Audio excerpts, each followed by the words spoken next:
ಸಮಸ್ತ ರಾಯರ ಭಕ್ತರಿಗೆ ನನ್ನ ನಮಸ್ಕಾರಗಳು. ಸಾಮಾನ್ಯವಾಗಿ ನಮ್ಮ ಸನಾತನ ಧರ್ಮದಲ್ಲಿ ಒಂದೊಂದು ದೇವರಿಗೆ ಒಂದೊಂದು ದಿನ ಅಂತ ನಿಗದಿಯಾಗಿದೆ. ಸೋಮವಾರ ಬಂದರೆ ಶಿವ, ಮಂಗಳವಾರ ಬಂದರೆ ಲಕ್ಷ್ಮಿ ಹಾಗೂ ಶನಿವಾರ ಬಂದರೆ ಆಂಜನೇಯ ಹಾಗೂ ತಿರುಪತಿ ಸ್ವಾಮಿ. ಹಾಗೆ ಗುರುವಾರ ಬಂತು ಅಂದ್ರೆ ಸಾಕು, ನಮಗೆ ತಕ್ಷಣ ನೆನಪಾಗೋದು ಮಂತ್ರಾಲಯದ ಮಹಾನ್ ಸಂತ ಕಲಿಯುಗದ ಕಲ್ಪವೃಕ್ಷ ಶ್ರೀ ರಾಘವೇಂದ್ರ ಸ್ವಾಮಿಗಳು.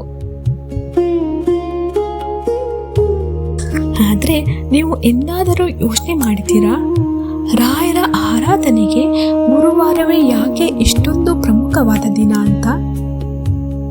ಗುರುವಾರಕ್ಕೂ ನಮ್ಮ ರಾಯರಿಗೂ ಇರೋ ಆ ರಹಸ್ಯ ಮತ್ತು ಪವಿತ್ರವಾದ ಸಂಬಂಧವೇನು?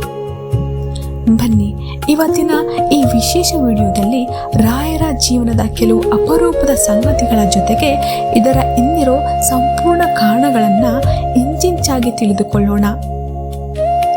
ವಿಡಿಯೋನ ಎಲ್ಲೂ ಸ್ಕಿಪ್ ಮಾಡದೆ ಕೊನೆ ತನಕ ನೋಡಿ. ಮೊದಲನೆಯದಾಗಿ ನಾವು ಜ್ಯೋತಿಷ್ಯ ಶಾಸ್ತ್ರದ ಪ್ರಕಾರ ನೋಡೋದಾದ್ರೆ ಗುರುವಾರವನ್ನ ಬೃಹಸ್ಪತಿ ವಾರ ಅಥವಾ ಗುರುವಾರ ಅಂತ ಕರೆಯಲಾಗುತ್ತೆ. ನವಗ್ರಹಗಳಲ್ಲಿ ಗುರುಗ್ರಹಕ್ಕೆ ಅತ್ಯಂತ ಉನ್ನತ ಸ್ಥಾನವಿದೆ.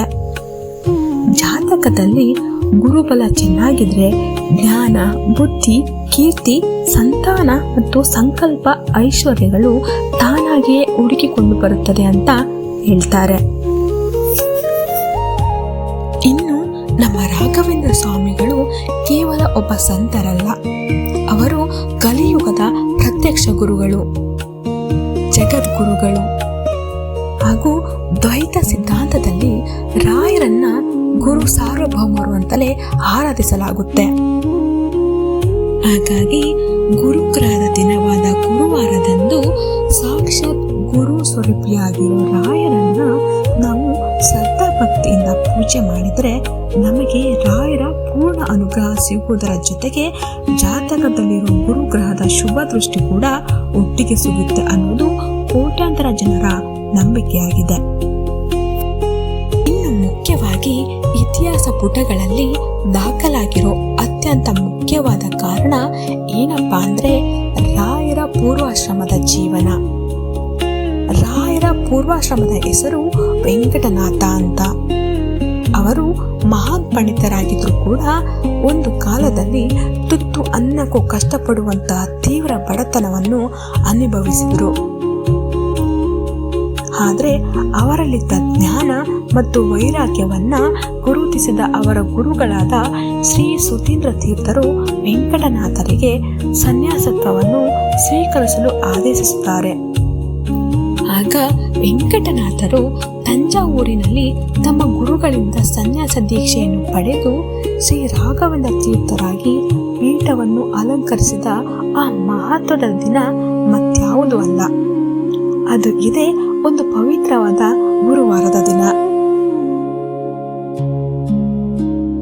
ಒಬ್ಬ ಸಾಮಾನ್ಯ ಸಂಸಾರಿಯಾಗಿದ್ದ ವೆಂಕಟನಾಥರು ಜಗತ್ತನ್ನ ಉದ್ಧರಿಸುವ ರಾಘವೇಂದ್ರ ಸ್ವಾಮಿಗಳಾಗಿ ಮರುಜನ್ಮ ಪಡೆದ ದಿನ ಗುರುವಾರವಾದ್ದರಿಂದ ಆ ದಿನ ರಾಯರಿಗೆ ಅತ್ಯಂತ ಪ್ರಿಯವಾದದ್ದು ಮತ್ತು ಭಕ್ತರಿಗೂ ಅಷ್ಟೇ ಪವಿತ್ರವಾದದ್ದು.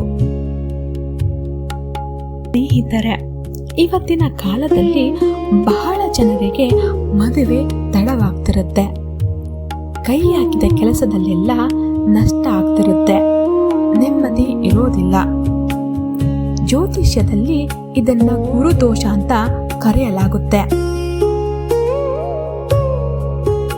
ಇಂತಹ ಗುರುದೋಷ ಇರೋರು ಗುರುವಾರದ ದಿನ ಮಂತ್ರಾಲಯಕ್ಕೆ ಹೋಗಿ ಅಥವಾ ನಿಮ್ಮ ಮನೆಯಲ್ಲೇ ಇರೋ ರಾಯರ ಫೋಟೋ ಮುಂದೆ ಶುದ್ಧವಾದ ತುಪ್ಪದ ದೀಪ ಹಚ್ಚಿ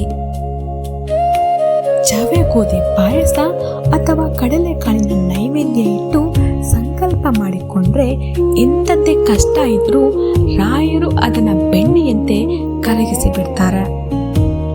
ರಾಯರು ಮಂತ್ರಾಲಯದಲ್ಲಿ ಸಜೀವ ಬೃಂದಾವನ ಪ್ರವೇಶ ಮಾಡಿದ ಮೇಲೂ ಕೂಡ ಇವತ್ತಿಗೂ ಆ ದೃಶ್ಯ ರೂಪದಲ್ಲಿ ಭಕ್ತರ ಕಷ್ಟಗಳನ್ನು ಕೇಳ್ತಿದ್ದಾರೆ.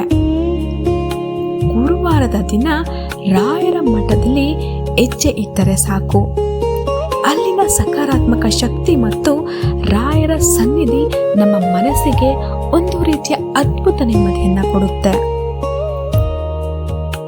ಕೊನೆಯದಾಗಿ ರಾಯರು ಬೃಂದಾವನ ಪ್ರವೇಶ ಮಾಡುವಾಗ ಒಂದು ಮಾತು ಹೇಳಿದ್ರು, ನನ್ನನ್ನು ನಂಬಿ ಬಂದವರನ್ನು ನಾನು ಎಂದಿಗೂ ಕೈ ಬಿಡೋದಿಲ್ಲ.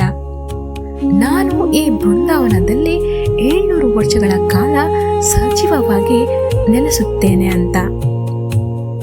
ಆ ಮಾತು ಇವತ್ತಿಗೂ ಸತ್ಯ ಆಗ್ತಿದೆ. ಇವಾಗೂ ಕೂಡ ರಾಯರ ಪವಾಡಗಳ ಅಥವಾ ಮಂತ್ರಾಲಯಕ್ಕೆ ಹೋದಾಗ ಆದಂತಹ ಯಾವುದಾದ್ರೂ ದೈವಿಕ ಅನುಭವಗಳಿದ್ರೆ ಅದನ್ನ ಕಮೆಂಟ್ ಬಾಕ್ಸ್ ನಲ್ಲಿ ಓಂ ಶ್ರೀ ಗುರು ರಾಘವೇಂದ್ರಾಯ ನಮಃ ಅಂತ ಬರೆಯುವ ಮೂಲಕ ನಮ್ಮ ಜೊತೆ ಹಂಚಿಕೊಳ್ಳಿ. ರಾಯರ ಕೃಪೆ ಸದಾ ನಿಮ್ಮ ಮತ್ತು ನಿಮ್ಮ ಕುಟುಂಬದ ಮೇಲಿರಲಿ ಎಂದು ಆಶಿಸುತ್ತೇನೆ. ಶ್ರೀ ಗುರು ರಾಘವೇಂದ್ರಾಯ ನಮಃ. ಎಲ್ಲರಿಗೂ ಧನ್ಯವಾದಗಳು.